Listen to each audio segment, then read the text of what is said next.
Welcome, everybody. My name is Rachel Scheinerman. I edit My Jewish Learning, and this is a special class in the lead up to Tisha B'Av, which is coming up right this weekend, about the Talmudic story about the destruction of the temple. And I see that we have some familiar faces and also some new faces here today. So I'm just curious. My colleague Mara, who's behind the scenes, is going to administer a very quick poll. I would like to know how many of you regularly study Talmud with us at My Jewish Learning. For those who don't know, we have a daily Talmud email that follows the Daf Yomi cycle, studying a page of Talmud a day. And how many of you are, oh, it's asking me too. How many of you are not part of that learning? And we're really delighted that all of you are here, whether you do that or not. And if this class intrigues you and you're enjoying it and you are interested in learning Talmud with us on a daily basis, I will say a little more about that at the very end. But it looks like about 2/3, 1/3 here. So 2/3 of you, I think, are part of our Daf Yomi crew, and 1/3 of you are not part of a regular Daf Yomi crew, and welcome especially to you guys. I hope you really enjoy learning this very, very strange story we're going to discuss today. So, Mary, I think we can end the poll. Is it okay if I click the button to end the poll? I just wanted a rough sense. Thank you. Okay, I'll share results. 65-35 on this poll. Thank you also for telling us, saying hello in the chat. That's lovely. I like hearing where people are from and seeing the greetings, and it feels more personal. So that's great. I see one of you studies with my mother too. So that's lovely. Hi, Anita. Okay. So let's jump right in, because this is Windows. Okay, this is a really interesting story, and it is really, really long. So real quickly. And hi, Judith, I've seen you around too. Hi. So quick. What's the Talmud? The Talmud is a whole collection of legal discussions that goes on for 2,711 pages. In those detailed legal discussions, many of which are back and forth between the rabbis about points of law, the rabbis often break out of the argument mode and go into storytelling mode. And often the story relates to the legal argument. That is true of this story as well. But what is unusual about the story we're going to see today is that it is super, super long. Okay, are we having an echo problem? I can put on headphones. Let me do that and see if that helps at all. Here we go. I've got them right here. Okay, this is one of the longest stories in the entire Talmud about the destruction of the temple. And since we have so many Daf Yomi people here, I would like to point out that it is not where I think one would normally expect it to be in the Talmud. If the Talmud was going to tell a story about the destruction of the temple, folks who do Daf Yomi especially, where do you think we might have seen that in the material we've encountered so far? Anyone want to throw it into the chat? Where would be a logical place to have a story about the destruction of the temple? Yeah, I see it. Lee says Ta'anit. Yoma, oh, interesting. Interesting idea too. I had thought of Ta'anit, but Pepita, please feel free to share why you think Yoma. Yeah, Ta'anit, of course, is the tractate all about fasting, and it includes fasts that are mourning fasts, to mourn past disasters. And that's where we get the discussion of Tisha B'Av and the destruction of the temple and the fast that is done to mourn it. But interestingly, the story about the destruction of the temple doesn't come there, which tells you something about what the rabbis think about the destruction of the temple, that's not where they share that story. So it in fact comes in the middle of Gittin, which is a tractate all about laws of divorce. And it doesn't really specifically have to do with divorce, but it has to do with the legal discussions happening there and with rabbinic authority. It really is a story about rabbinic authority. And we will also talk a little more about the context of the story in just 1 minute. There's one more thing I wanted to say before we dive in, though, which is that this story is special to me because it is the story that really got me interested in rabbinic literature. I was a wee undergrad almost 20 years ago, and I was taking a class. I cannot remember what it was called anymore, and I encountered this book by Jeffrey Rubenstein, all about Talmudic narratives. And what he does is he takes these very strange stories from the Talmud, and you'll see today's story is very, very strange and very terse. And he helped me understand, and I think for many other people, just what is going on with them. Yes, Barbara, it's in Gittin. Just what is going on with these stories, and really opens them up and helps us see that they're not just weird, terse, strange series of events, but actually very complicated and meaningful and interesting narratives that have a whole lot to say, but it's all in how you read them. And so my goal for us today is that we're actually going to just sit and read this story together and talk about it, because I think that if you just read it on your own, that can be a little bit like, what? Oh, a rabbi faked his death? What? Now they're resurrecting Jesus and asking about his torments in hell? What? Now Titus has an insect in his brain that's driving him crazy. What is going on? It can be very strange. So we're going to sit and read the pieces together and talk a little bit about how all the pieces are put together. But I must say that everything today is indebted to this book and Jeffrey Rubenstein, who was never directly my teacher, but through his writings definitely has inspired me. And I owe quite a lot of what I'm going to share today to him. Okay, so let me share my source sheet for us today, because this is a long story and I really want to get through ideally all of it, but hopefully as much as possible. Oh, I see that Mara has also shared the source sheet, so that's great. Okay. Yeah, so this is our source sheet for today. I'm going to also share my screen so that if you are on a phone, or something like that, you do not have to have two windows open. Is everybody able to see this now? Give me a nod. Wonderful. Okay. And I'm going to try very hard to do a split screen and follow the comments, but this is the point where it might get a little bit harder for me to watch the comments. So let me see if I can reset up. For some reason, once I shared my screen, your comments all went away and I want to see them. Oi, oi, oi. Okay. Chat, here it is. Got it. Okay. Now I've got your chat up. Thank you for your patience with me and the tech here. Okay. All right. And Mara, I see more people are in the waiting room, so thank you for admitting them for us.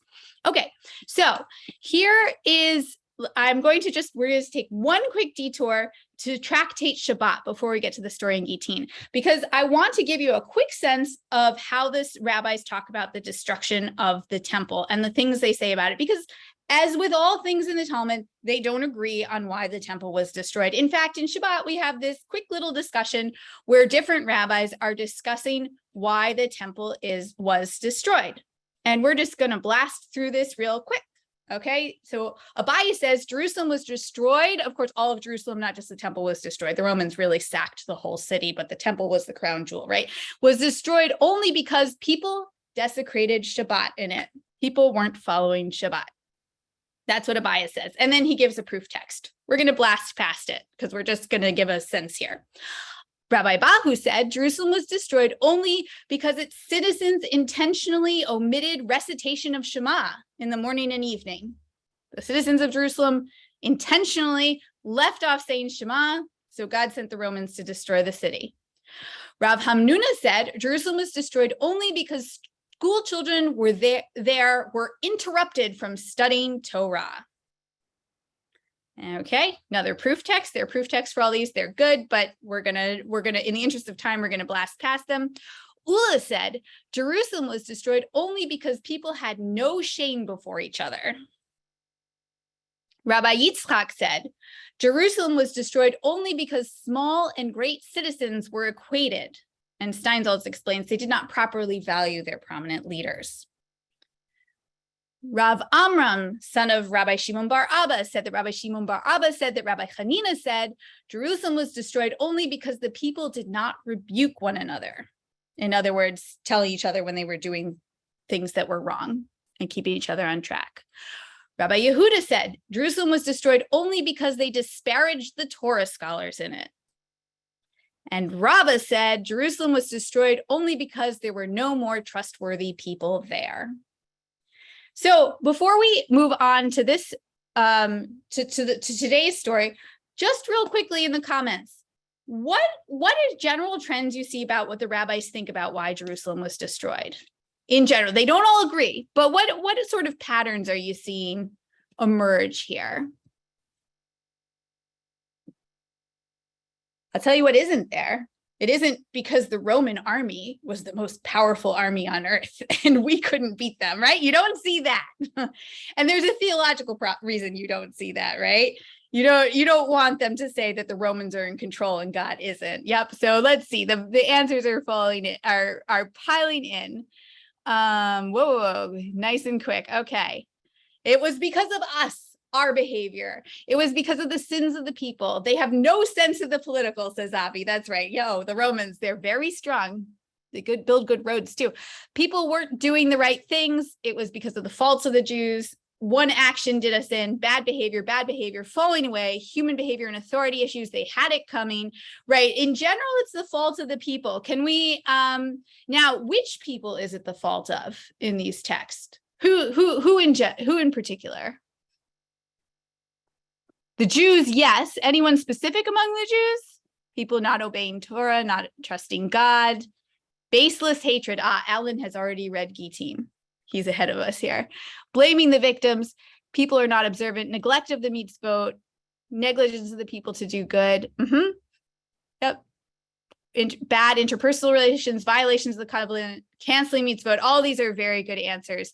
I'd like you to also pay attention as we move to Gittin, because I think there's some movement in Shabbat, and there will be in this story too, between is it the people or is it their leaders whose fault it is? So I want to kind of keep our ears open for those kind of questions. Is it the people or is it the leaders?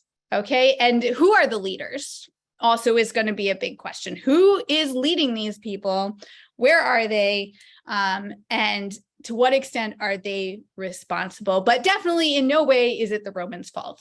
They're just instruments of God. Okay, great participation. I see 37 more comments. Yes, they don't mention the priests.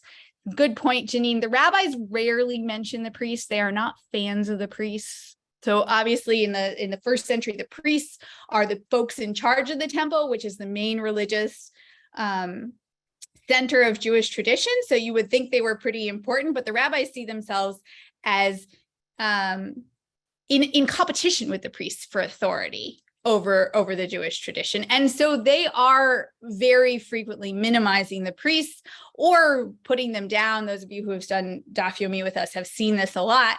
And this story is no exception. I think they almost don't even mention the priests in this story, but we'll keep an ear out for them as we read too, because there is so much going on in this story. Okay, thank you all for poor boundaries. That's a good point too. They didn't pay synagogue dues. All right, great. Okay, Michael says not the leaders. All right, let's see if that holds true in Gittin. Okay, so let's move on now to Gittin. I have divided this story into little chunks because it is so long. You'll see this whole document is like 10 pages long, and it is just the translation of the story from here on out. That's the only other thing I brought for us today. And one of the things I learned from Jeffrey Rubenstein, who studied this very carefully, is that it is a composite. There are different stories and traditions that have been stitched together here. And we can find certain pieces of this, and it will have the feel of something that is very stitched together. That said, the rabbis who stitched it all together also did so with a great deal of intention. And there is flow, there are thematic things that are brought through, there's irony, there's connections between the pieces that were originally separate that have been stitched together. So we will try and listen for all of these things as we read. Okay. So let's go ahead and get started.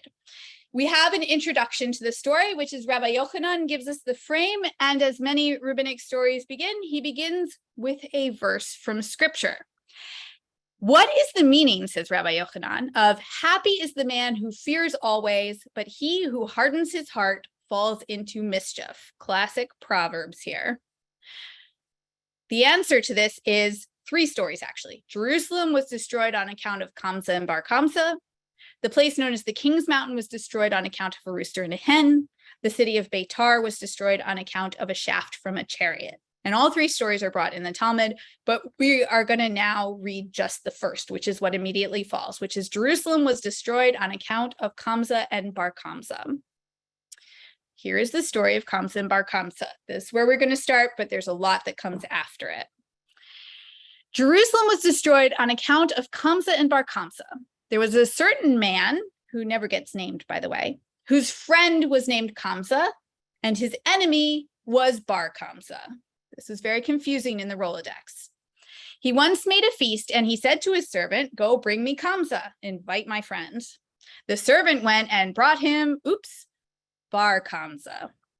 The host came and found Bar Kamsa sitting at the feast. The host said to Bar Kamsa, "That man is the enemy of that man," which is a sort of sneaky way of saying, "Hello, you're my enemy. What do you want here? Arise, leave, scram. I didn't invite you. I don't like you. Get out of here."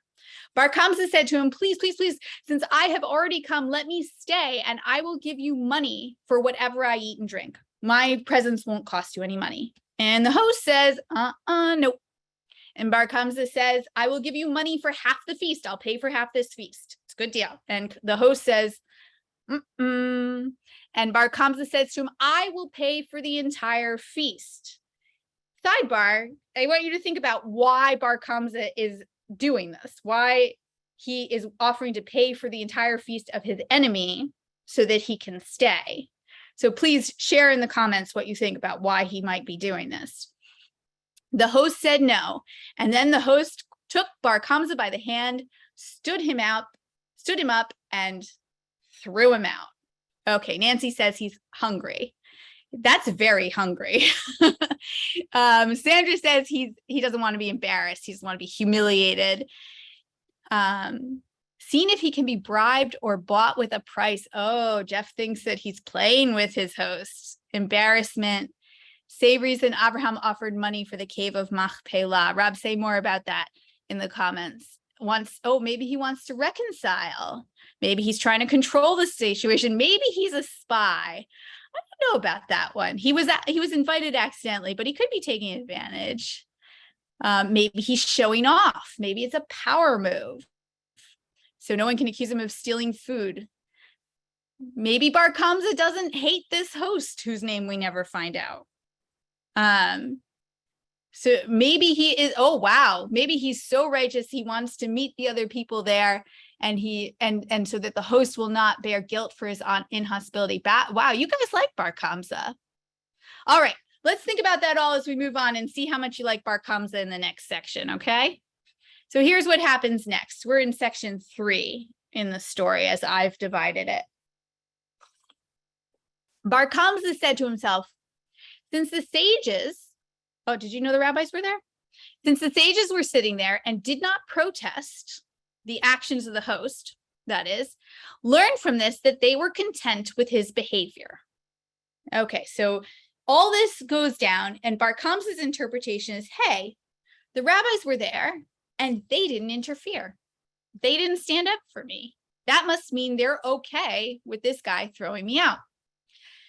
So he does what anyone else would do. He says, I will therefore go and inform against them to the king. This is what we call the nuclear option. He went and said to the emperor, did you know that the Jews are rebelling against you? This is not good. This is really not good. And the emperor said to him, who says that? Right? He hasn't heard that the Jews are rebelling, and he's not going to send an army without some proof. But Bar Kamsa is ready for that one too. Bar Kamsa said to him, send them an offering and see whether they will sacrifice it. As a side note, in the temple in Jerusalem, you did not have to be a Jew to offer a sacrifice. In fact, it was in some ways an honor if a non-Jew offered a sacrifice. It was a sign of respect. So it's not a problem for the emperor to send a sacrifice to the temple, but it is a problem if it's not a fit sacrifice. That's a huge problem. And those of you who study Daf Yomi with us, we will get there, but there are tractates about what makes for a fit sacrifice and what doesn't. This is a big discussion and a big concern. Okay, so the emperor sent him with a 3-year-old calf, which, by the way, is a fine sacrifice. Very nice, very, very nice gift. On the way, because Bar Kamsa is the one taking the calf back to Jerusalem, he, meaning Bar Kamsa, made a blemish on the calf's upper lip. And some say he made the blemish on the eyelids, which is a place that, according to us, it is a blemish, Jews, but according to non-Jews, who, by the way, also all work on a sacrificial system, it was the thing to do in the first century, it is not a blemish. Okay, so this is sabotage, and it seems to be sneaky sabotage too. And one thing that Rubenstein points out in his discussion of this story is that both of these blemishes, the lip and the eyelid, are things that in rabbinic literature are questionable blemishes. It's not clear he obviously ruined the sacrifice, but he clearly is intending to make some trouble. This guy is an operator. All right. By the way, what do you think about him now? Feel free to share in the comments. Okay. So let's see what happens when Bar Kamsa comes back to Jerusalem with a sacrifice from the emperor that he has messed up a little bit, and brings it to the temple. What do the sages think about it? Okay, next section. We're in section 4. The sages thought to sacrifice the animal in order to maintain peace with the government. Okay, this is always interesting to me. The rabbis are really concerned with the law and following God's law, but there's always a sense that there might be reasons to adjust the law. Sometimes it's for sometimes it's to accommodate the people who will find the law too onerous. In this case, it's to prevent the wrath of Rome from coming down on them. So they think maybe we should just offer it. Okay. But then that might have been the end of the story. But then Rabbi Zechariah ben Avkolas said to them, people will say that blemished animals may be sacrificed as offerings on the altar. Okay. Option 1, offer the sacrifice. Rome doesn't attack us. On the other hand, then people might say that the temple service has been corrupted, that we offer blemished offerings. Which is worse? A rumor about the temple offering, imperfect sacrifices, blemished sacrifices, or Rome attacking? And they're not sure, which tells you something about, right? This seems to be a real dilemma. Or maybe Rabbi Zechariah is causing a real problem here. I mean, this is what makes this text interesting to discuss. Okay. So now we have another solution. The sages thought, let's kill Bar Kamsa so that he can't go back and tell the Romans we didn't offer the sacrifice. Okay, option 3, kill Bar Kamsa, which, again, that's murder. Murder is bad. On the other hand, not bringing down the wrath of Rome on the entire Jewish people might make it worth it. So tell me in the comments, what do you think they should have done? Bearing in mind that they're not us, and that the temple service really is incredibly vital, right? You have to think like around, we have to enter the world of the rabbis, and the temple service really is vital. And serving God properly there is really vital. What should they have done? I'm curious what people think would have been the right answer. Okay, Rabbi Yochanan says, the excessive humility of Rabbi Zechariah ben Avkolas destroyed our temple, burned our sanctuary, and exiled us from the land. Okay, so Rabbi Yochanan comes in with a statement here, and this is probably a later statement that says, spoiler alert, they're going to go with the Rabbi Zechariah line. They're not going to offer it, and they're also not going to kill Bar Kamsa. And Rabbi Yochanan says, and that's why the temple was destroyed. there was the inflection point where they made the mistake. Okay. This is a bad situation. A mistaken invitation has really snowballed, right? The servant got the wrong guy who has almost the same name. It led to an probably unnecessarily humiliating encounter at the banquet. That escalated to informing on the Roman Empire about the entire people and creating this situation to get the entire people in trouble. All right, so section 5, now Rome is on the march. Okay, we're going to jump forward in the story. Oh, we have a Trek fan. I love it. The Kobayashi Maru. I cannot remember that Trek reference. It's been a long time, but I recognize the name. Tell us more about it in the comments. All right, we're going to fast forward to now a little bit. Bar Kamsa presumably has gone back to the Romans. He has informed that the Jews did not offer his 3-year-old calf, and therefore they are obviously in open rebellion against an unwinnable scenario to test your character. Thank you, Rob. They're now in open rebellion against the Jews. I'm sorry, they're in open rebellion against the Rome. We got to squash it. Send in the troops. And the first troop they send, all these Roman names, if you're like a Roman history buff, which I'm not particularly, but many of you will recognize these names. The first person the emperor sent was Nero against the Jews. He's leading the army against the Jews. We're going to go through a couple of these generals against the Jews, and you'll see why. Okay, so the emperor sent Nero Caesar against the Jews. When he arrived, he shot an arrow to the east, and the arrow fell in Jerusalem. Then he shot another arrow to the west, and it fell in Jerusalem. And then he shot arrows in all 4 directions, and each of them fell in Jerusalem. What's going on? This is a divination tactic. Nero wants to know if his campaign against Jerusalem is going to succeed. So he does this divination thing where he shoots an arrow in the air, and God, I guess, makes it land in Jerusalem to show that he's going to successfully capture the city. And then he tries shooting it in different directions, and every time it lands in Jerusalem, and it looks like he's going to succeed. But even so, he doesn't march right in. Okay, he tries a second divination tactic. Here he goes. He says to a child, tell me a verse. Whatever you're studying in school today, tell me a verse. This like randomly opening a Bible and finding meaning in what your finger lands on. And the child says, I will lay my vengeance on Edom by the hand of my people Israel. This is Ezekiel. Okay, let me unpack for a sec. Edom, the Edomites are one of the enemies of Israel in the Hebrew Bible, and the rabbis make a direct connection between Edom and Rome.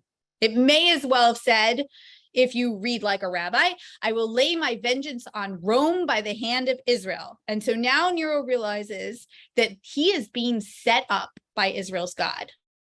He will succeed at destroying Jerusalem, which is what God wants. And then God is going to let the Jews have vengeance on him. He is also in a Kobayashi Maru, in one of these unwinnable scenarios. And here's the amazing thing. He's actually going to win it. If he doesn't attack, God's going to be mad at him he's going to be in trouble with God for not doing what God wants, which is for Rome to destroy Jerusalem. And if he does attack, God's going to let Israel take vengeance. So he's in an unwinnable scenario. He wins it. Watch this. Nero said, the Holy One, blessed be he, wishes to destroy his temple, and he wishes to wipe his hands with that man, meaning myself. So he fled and became a convert. That's right. Nero converted to Judaism. That was his way out of the Kobayashi Maru. And ultimately, Rabbi Meir is descended from him. By the way, in case anybody thought this was a historical story, right? I mean, the Kamsa Bar Kamsa maybe, but this obviously we know from history that Nero did not convert to Judaism. But it's an incredible story, right? So far, Nero has been the cleverest person in this whole scenario. He respects the Jewish God. That's right. Richard Fogel says, I don't believe that Nero converted. I don't know if the rabbis even believed it either. I hope I don't upset anyone too much by saying that, but rabbinic stories often are making a point without being deeply invested in history.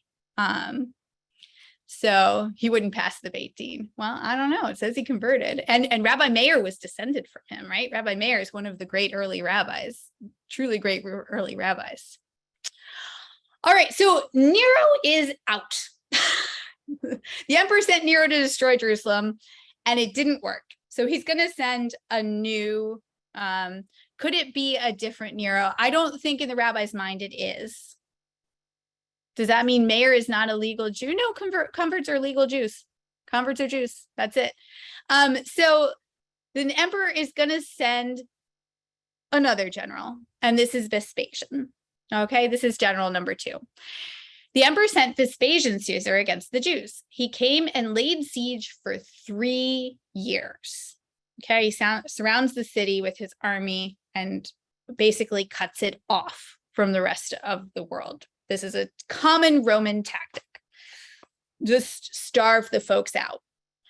But why does it take 3 years? Well, it turns out that there were in Jerusalem 3 wealthy people: Nakdimon ben Gurion, ben Kalba Savua, and ben Tzitzit HaKesat. Nakdimon ben Gurion was called by that name because the sun shone on his behalf. Ben Kalba Savua was called this because anyone who entered his house who was hungry as a dog, the word Kalba sounds like the word for dog, Kelev, would leave satiated, Savea, which sounds like Savua. And Ben Tzitzit HaKesat was referred to by that name because his tzitzit would drag on the pillow, some say pillows, blankets, keset, seat, something like that. And there those who say that his seat was found among the nobles of Rome. I don't know. He had really long tzitzit. But the point is, and it's interesting we get this much detail about them. There are these 3 wealthy people in Rome, and this is what they did. One of the 3 said, "I will feed the residents with wheat and barley." And one of them said, "I will provide all the residents with wine, salt, and oil." And one of them said, "I will supply the residents with wood." These 3 righteous Jews kept the city going, even though it was encircled by Rome. They kept it going in supplies. And now we have a little aside that the sages gave special praise to he who gave the wood, as Rav Chisda would give all the keys to his servant except for the keys to his woodshed. The wood is especially valuable. As Rav Chisda said, 1 storehouse of wheat requires 60 storehouses of wood. You may have a storehouse of wheat, but if you don't have 60 storehouses of wood to make fires, to cook that bread, it's not very useful to you. And okay, so that's a little aside about the value of the contributions of these 3 fellows. And the Gemara tells us they had enough to sustain the besieged city for 21 years. They could have really outlasted Vespasian's whole life. I mean, they really could have dragged this out. But that's not what happened. And now I want you to think, as we continue, about what's going on inside the city with the competing leadership. We've talked about priests who really don't appear much in this story, if at all. And we've talked about the rabbis who have not been helpful either, right? We've seen them not be helpful insofar as their inaction at the banquet between Kamsa and Bar Kamsa and the host.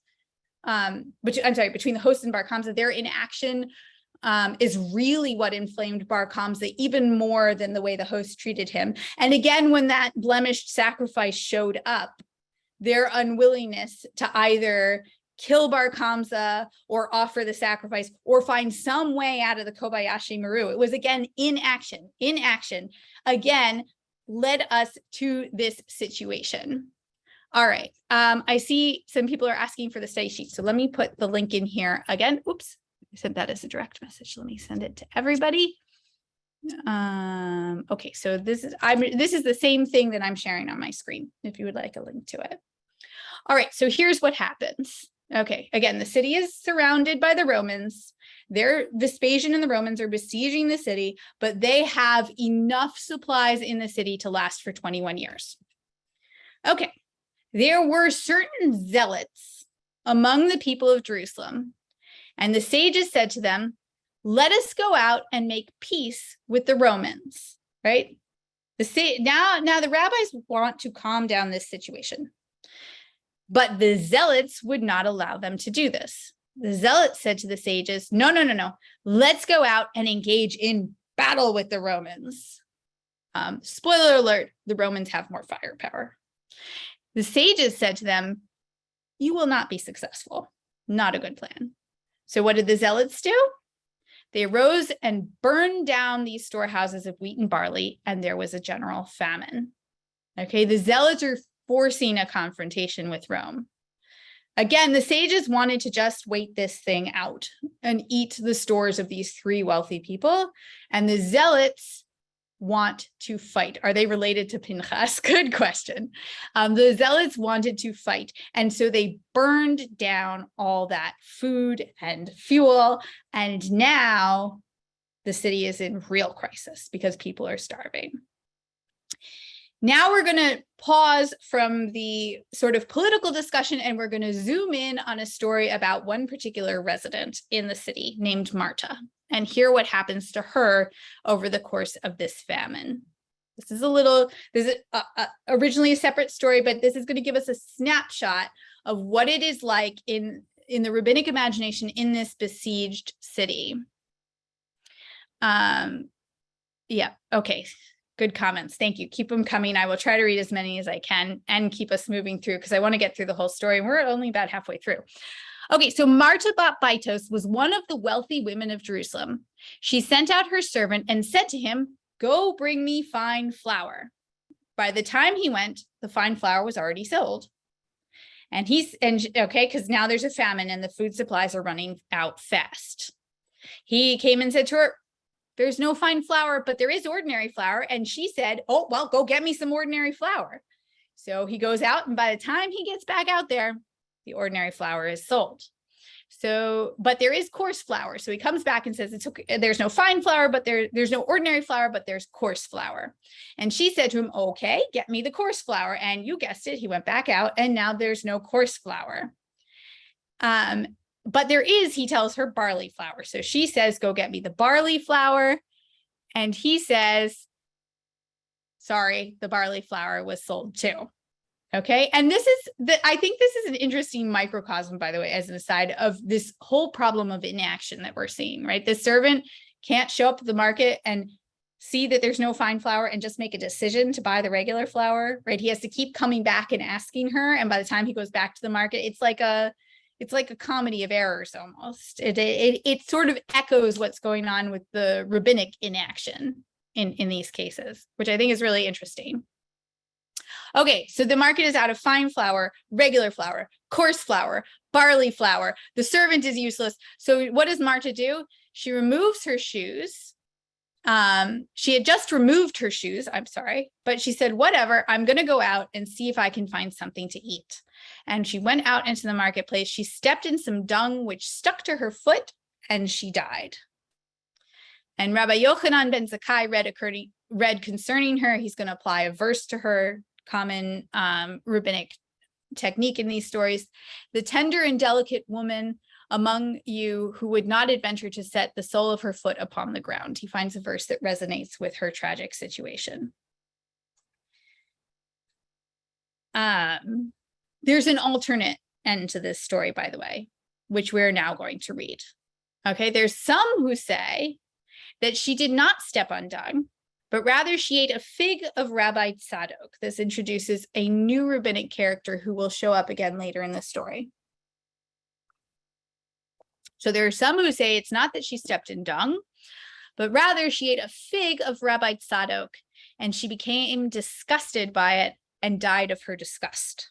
Okay, so who's Rabbi Tzadok? What is going on? Rabbi Tzadok, the Gemara explains, observed fasts for 40 years, praying that Jerusalem would not be destroyed. And he was so thin that when he would eat something, it would be visible from outside of his body. And when he would eat after a fast, they would bring him figs, and he would just suck out their liquid and cast the rest away. Okay, so Rabbi Tzadok is, I think, a really interesting counterpoint to the other rabbis in this story. And again, I would love to hear what you think about him. He is trying to stave off destruction by the Romans through personal fasting. He's taking the personal fasting route, and he has been doing it for decades. He's so thin that if he eats even the tiniest morsel, you can see it in his belly. Incidentally, not unlike my toddler, who is not so fond of eating. And when we finally get him to eat, we can see his belly expand too. And it is the food that he eats that she grabs hold of because she's starving, and it disgusts her, and she dies. So that is something to think over as we go through this story. What do you think of Rabbi Tzadok's approach? How is it different from the other rabbis? He's not exactly in action. He's a different action, though. And what is the value of it? And how should we think about him in the constellation of this story? So I'd love to hear your thoughts in the comments. We're going to finish up the story about Marta, though. As she was dying, she, Marta, took out all of her gold and silver and threw it in the marketplace. She said, "Why do I need this? As it is, the gold and silver, I can't eat it, right? As it is written, they shall cast their silver in the streets, and their gold shall become an impure thing. Their silver and their gold shall not be able to deliver them from the day of the wrath of the Lord. They shall not satisfy their souls, neither fill their bowels." Ezekiel again. Okay, so before she died, she threw out her riches and said, "What do I need this for? It's not going to save me." All right, so we are now still in the besieged city, and the zealots have burned all the food, caused a general famine. Now it's not just Rabbi Tzadok fasting to save Jerusalem, but everybody is starving involuntarily. And now finally, we are going to get some rabbinic action, okay? So here we go. We are now in section 9.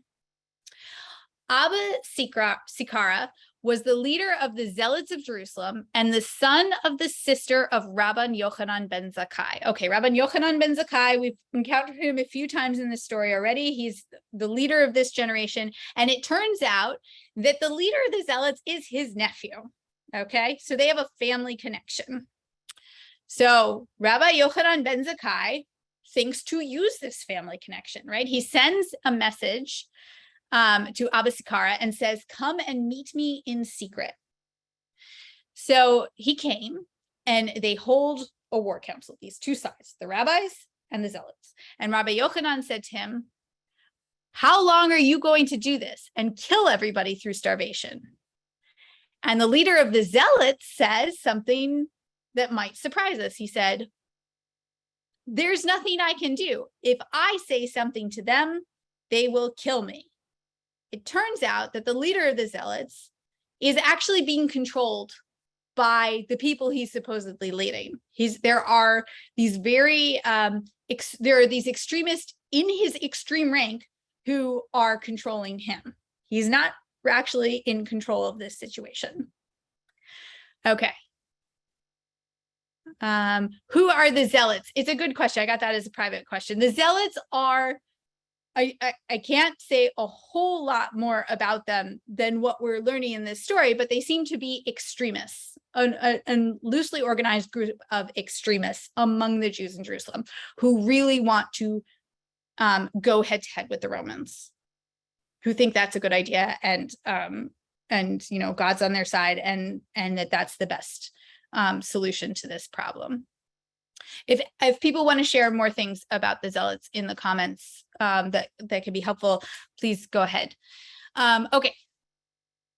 So Rabbi Yochanan ben Zakkai is meeting with the head of the zealots, who happens to be his nephew, indicating this is like a group of young hotheads, kind of. And the head of the zealots says, "I can't do anything about it. It's out of my control at this point. I'm also not in control."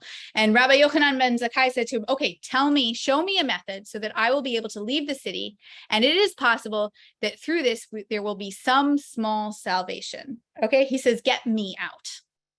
He's given up on saving the city, but he wants to get himself out. And Abba Sikara said to him, "Okay, here's your plan." Okay, this is the head of the zealots giving Rabbi Yochanan ben Zakkai an escape plan. He says, pretend to be sick and have everyone come and ask about your welfare. Make a big show of being very ill. Afterward, bring something putrid and place it near you so that people will say you have died. Fake your own death. And then have your students enter to bring you to burial, and let no one else come in, so that the zealots do not notice that you are still light, as the zealots know that a living person is lighter than a dead person. Okay, tips on how to pretend that you're dead. Okay, why does he fake his own death? The reason is that in antiquity, people were never buried in the city. They were always buried outside the city. So this is one way to get outside of the city, is if you are a corpse in this very tense situation where the Romans are besieging, are surrounding the city on the outside, and the zealots are forcing things on the inside. Okay, so Rabbi Yochanan does exactly what Abba Sikara says. And Rabbi Eliezer entered from one side and Rabbi Yeshua from the other side to take him out. These are two of his most important pupils. And when they arrived at the entrance of the city, the guards, who, by the way, were not Romans, but zealots who were trying to keep the people starving in the city to force this confrontation, wanted to run him through with a sword to check that he was really dead. Apparently, other people had thought of this system of escaping. So it was this very tense moment. And Abba Sikara, who was in the vicinity, said to them, the Romans will say that they pierce even their leader. If you do that, it will look bad to the Romans. Don't do that. So the guards wanted to at least give him a shove to see if he was actually dead. And Abba Sikara said to them, that will also look bad to the Romans. They will say that they even pushed their leader. So the guards opened the gate and Rabbi Yochanan ben Zakkai escaped. All right. So now we've got one rabbi smuggled out of this besieged city. Let's see what he does. All right. Rabbi Yochanan ben Zakkai went straight to the Roman camp and said, greetings to you, king. Greetings to you, the king. He's speaking to Vespasian. Vespasian says to him, whoa, you're liable for two death penalties. One, because I'm not actually the king. I'm not the emperor. And yet you call me the king. And further, if I am the king, why didn't you come into me until now? You're on really shaky ground, buddy. And Rabbi Yochanan said to him, as for what you said about yourself, I am not a king. In truth, you are a king. As if you are not a king, Jerusalem will not be handed over into your hand. In other words, when you conquer Jerusalem, you're going to be made emperor. And I have a verse that proves it. This is from Isaiah, and the Lebanon shall fall by a mighty one. And mighty one here means only king, as it is written, and their mighty one shall be of themselves, and their ruler shall proceed from the midst of them. Jeremiah. Okay, so he does some fancy biblical interpretation and explains, actually, Vespasian, you're totally going to be the king any minute. Okay, I'm going to, just because I see we're tight on time, I'm going to skip down just a little bit to him. And Vespasian and continue their conversation here with Vespasian said to him, if there is a barrel of honey and a snake wrapped around it, wouldn't they break the barrel in order to kill the snake? Okay, and I'd like to ask you what he's talking about. What's the barrel of honey and what's the snake? Okay, what are they talking about? If there's a barrel of honey and a snake is wrapped around it, wouldn't you break the barrel in order to kill the snake? Put your answers in the comments. Rabbi Yochanan ben Zakkai was silent and did not answer.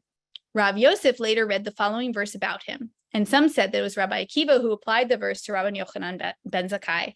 I am the Lord who turns wise men backwards and makes their knowledge foolish. In other words, he should have answered that question.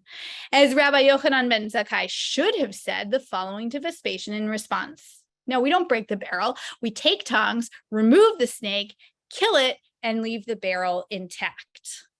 Yes, okay. Sandra says the barrel is Jerusalem and the snake is the Romans.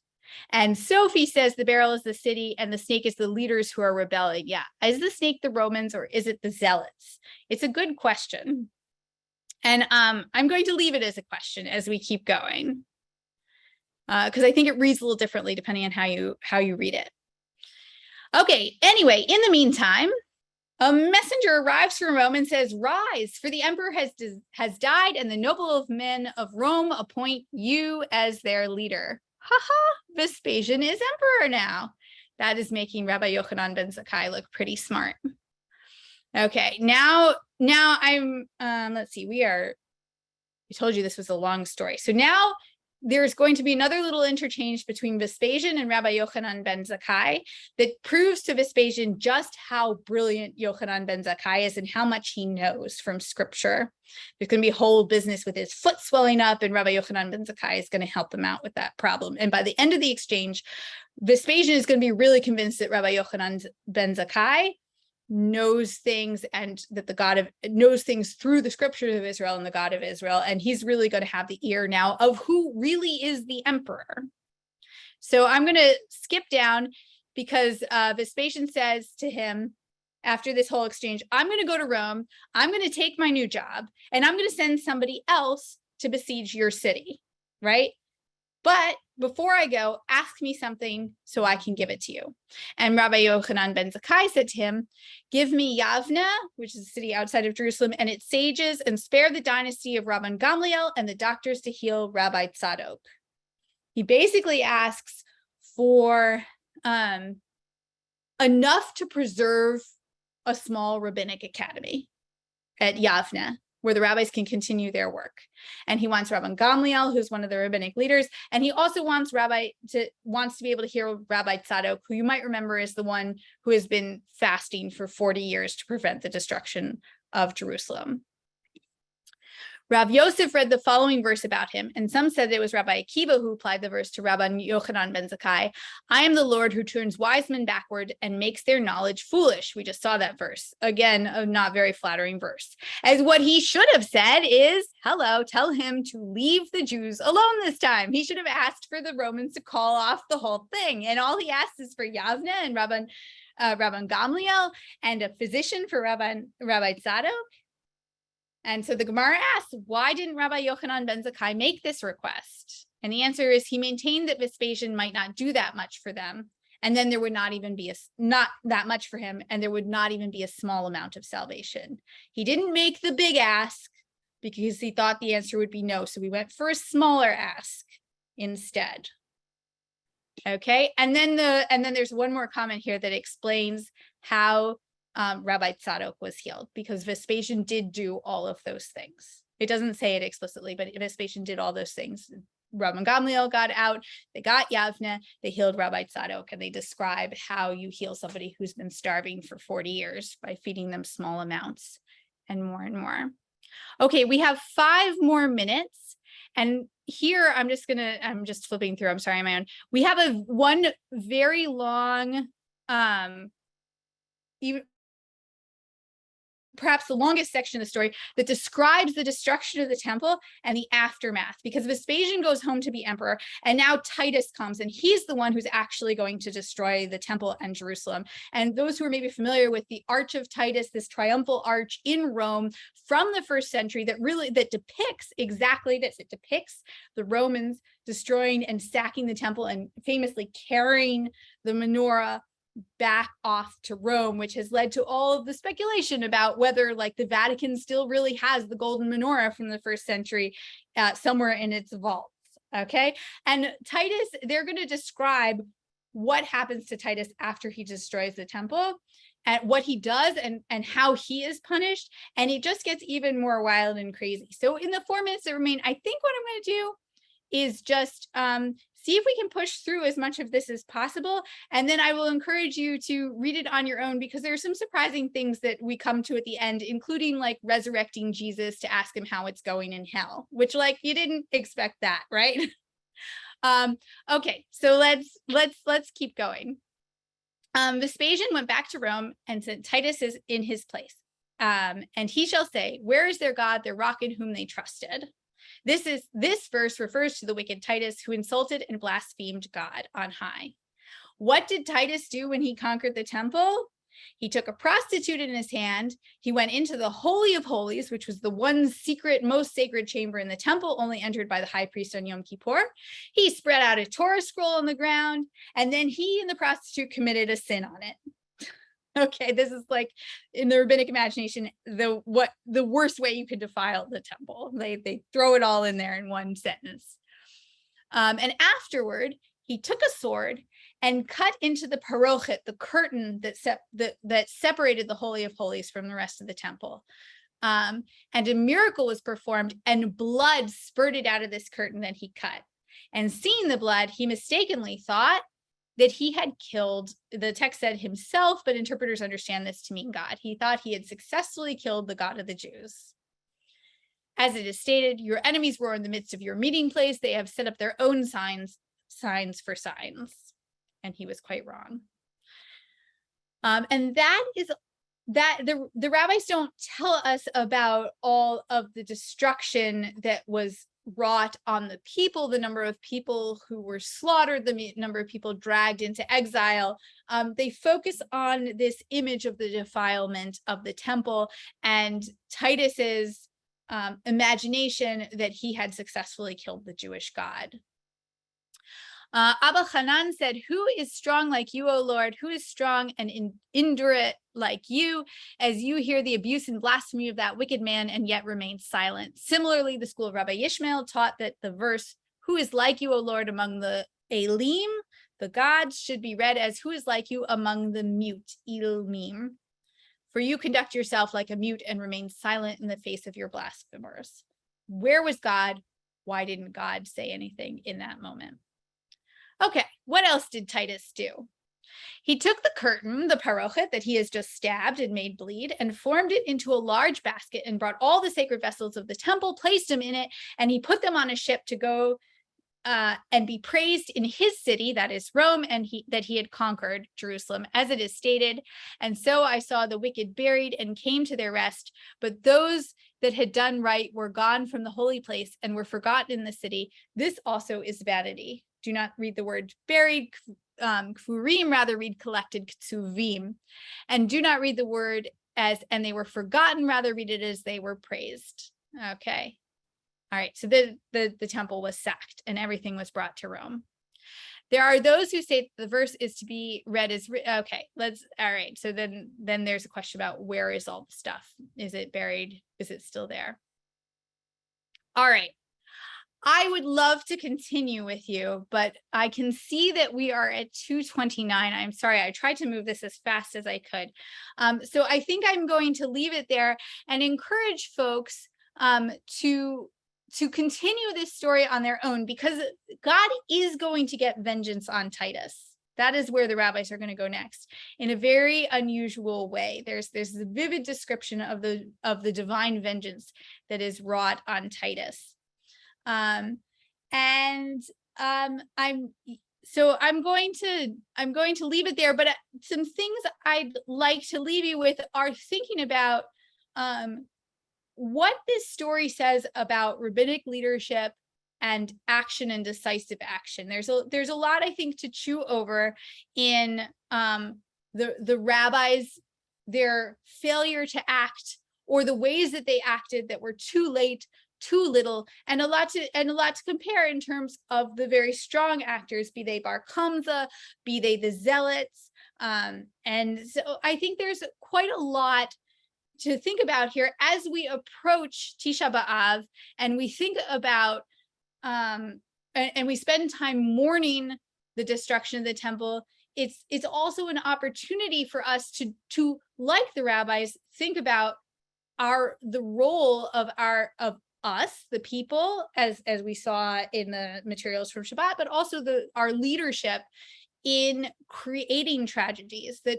there's a real sense, I think, in this story that not all tragedies are necessary, and there's really I think a lot to think about here.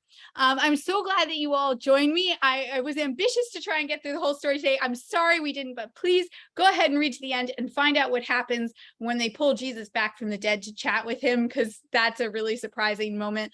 And let me also say to those of you, I know that about 2/3 of you study Talmud with us daily in our Daily Dose of Talmud, which I will say is a new email newsletter where we publish a little essay on every single page of Talmud, a little bite of Talmud study every day.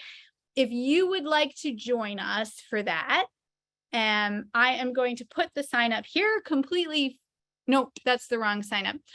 Mara, do you have that link? Hang on, I will get it. Sorry, I'm sorry, I see a lot of comments are coming in and I'm not able to read them.